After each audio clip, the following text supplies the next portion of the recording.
I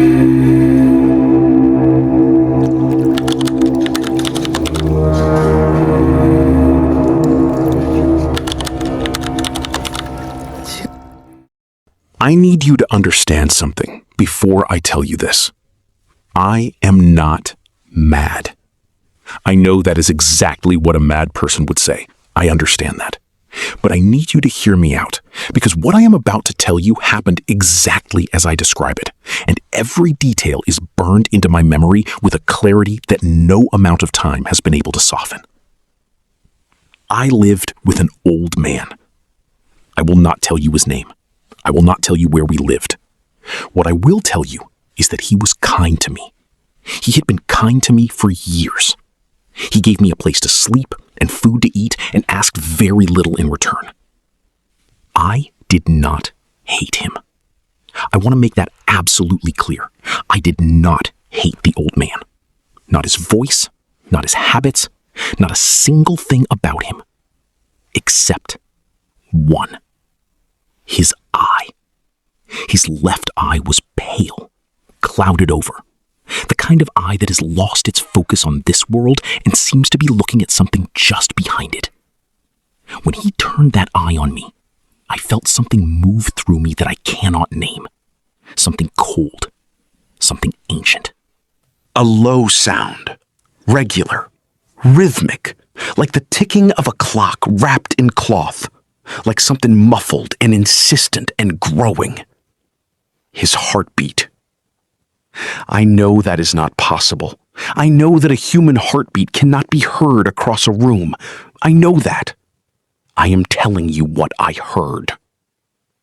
It grew louder. Not fast, steadily. The way a sound grows when you cannot stop listening for it. The way a dripping faucet becomes thunder in a silent house at 3 a.m. It grew, and I stood in that doorway and I felt something building in me that I could not contain. I will not describe what happened next in detail. I will tell you only that by morning it was over, and that I was calm, remarkably calm. The calmness of a man who has done something he cannot take back and has made his peace with it. I worked carefully. I worked quietly.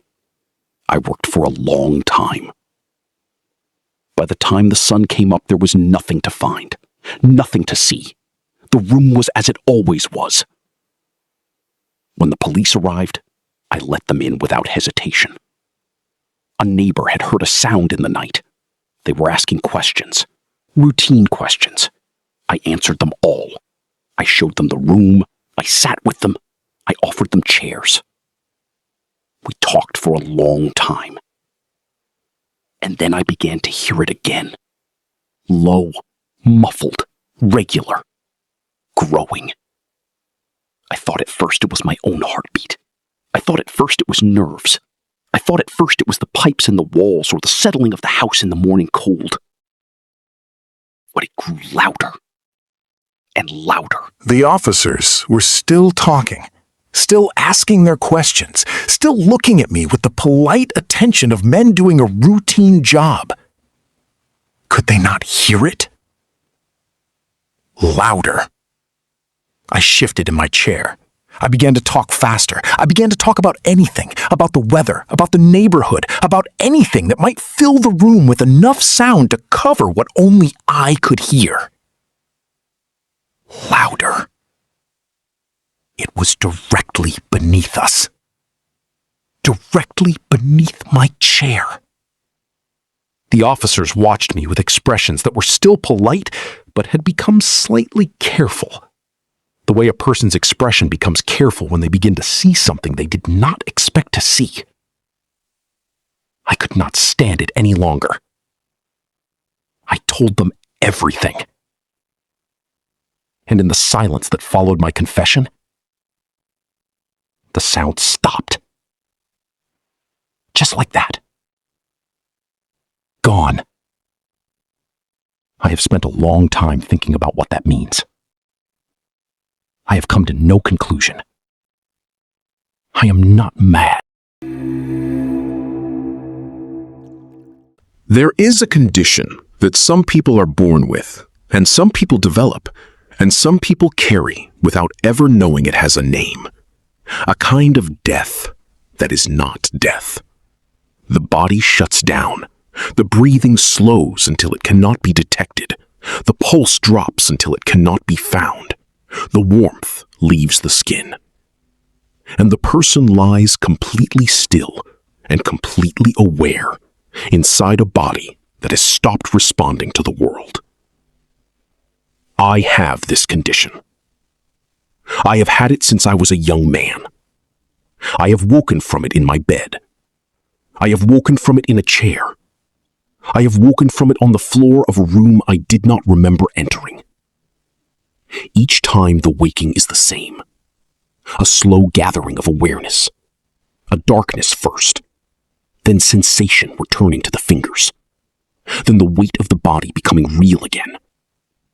Then the sounds of the world filtering back in. Each time I wake, I spend a few moments simply confirming where I am. I know what you are thinking. You are thinking about what could happen if someone found me in one of these episodes and did not know about my condition. You are thinking about what the world does with a body that has no detectable pulse and no detectable breath and no response to stimulation. I have thought about this too. I thought about it for years before the night it almost happened. I had been working late. Not the darkness of a room with the curtains drawn. Not the darkness of a night without a moon. A total darkness. The kind of darkness that has weight. The kind that presses against your open eyes and gives nothing back. I could not move my arms. I tried to sit up and found something above me, close, inches above my face, smooth wood, flat. I tried to straighten my legs and found the same resistance at my feet. I tried to turn my head and found it on both sides. I lay completely still for what felt like a very long time, and I let myself understand where I was. I was in a box. I tried to control my breathing. I tried to think clearly. I tried to remember everything I had done to prepare for this possibility, because I had prepared for this possibility.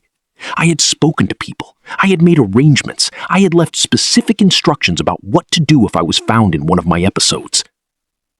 None of that helped me in the darkness. None of that made the wood above my face any further away. I began to scream. I am not ashamed of that. I began to scream, and I beat my fists against the wood above me, and I felt the skin on my knuckles split, and I did not stop. I do not know how long it went on. I know that at some point, the darkness changed. A line of pale light appeared above me. The sound of wood against wood. Voices. I was not where I thought I was. I was in the berth of a small boat on a river. The crew had found me there during an afternoon trip and assumed I was a passenger who had taken ill. They had moved me to the lowest berth to let me rest. The wood above my face was the bottom of the bunk above mine. I sat on the deck of that boat for a long time after they explained it to me. I watched the river. I breathed the air. I made changes after that day. Significant ones. But I will tell you that even now, when I close my eyes in a dark room, I feel it again. That weight above my face. That silence. That terrible, complete silence. And I keep one hand near the lamp. Always.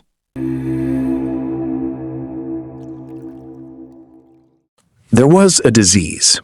I say this plainly because it is the beginning of everything that follows, and because I think by now most of us understand what it means when someone says those 4 words.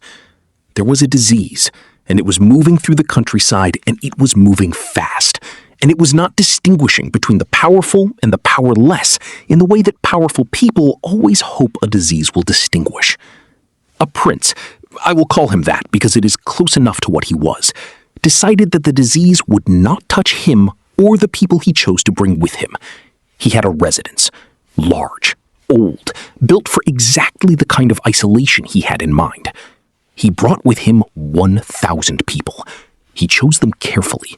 Youth, health, wealth. The kind of people who had never had to consider that the world might not cooperate with their plans. He sealed the gates. He threw a party. I want you to understand the particular kind of madness that is required to seal yourself inside a castle with 1,000 people and throw a masquerade ball while a plague moves through the world outside your walls. The party went on for months. The prince had designed the entertainment himself. Rooms decorated in different colors, blue and purple and green and orange and white and violet. And one final room at the end, black walls and black ceiling, and a great clock of ebony that chimed every hour with a sound so heavy and so mournful that the dancers always stopped when it rang.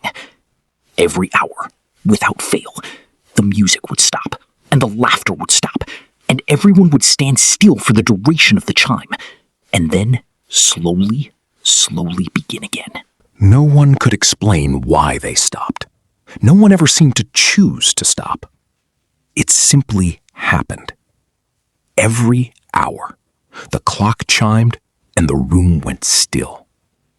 At midnight on a particular night, a figure appeared that no one recognized. This was unusual, but not impossible at a masquerade.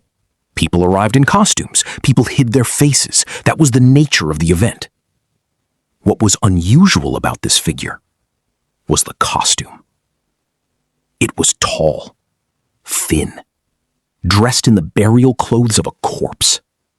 The mask it wore was not a decorative mask. It was the face of a dead person, rendered with a specificity that went beyond art. The spots on the face, the particular color of the skin, the particular stillness of the expression.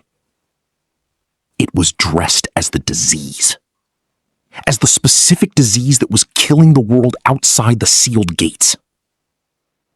The prince saw it across the room and felt something move through him that none of the months of music and food and laughter had been able to produce. Fear. He demanded to know who had come in this costume, who had dared. He demanded it loudly enough that the room went quiet, the way rooms go quiet when the person with the most power in them raises their voice. The figure turned. It moved through the rooms, all 6 of the colored rooms, each room going silent as it passed through. The dancers parting, no one reaching out to stop it, though everyone could see the prince following and could see what was happening and could see that something was very wrong. It entered the black room. The prince followed it to the black room with the ebony clock. What happened in that room I cannot tell you precisely, because there are no precise accounts. The prince went in. He was found shortly after by the people who had followed close behind him. He was on the floor. And then one by one in the black room, and then in the violet room, and then in the white room, and then in the orange room, and then in the green room, and then in the purple room, and then in the blue room at the far end, the people at the party began to fall. 3 stories from a man who wrote them almost 200 years ago and understood something about fear that most people spend their entire lives trying not to understand. That the thing you are most afraid of does not need to come from outside. It is already in the room. Edgar Allan Poe died in 1849 at the age of 40. The cause of his death has never been confirmed. No one knows what he saw at the end. But he spent his whole life writing about it. Subscribe for new stories every week. Sleep well.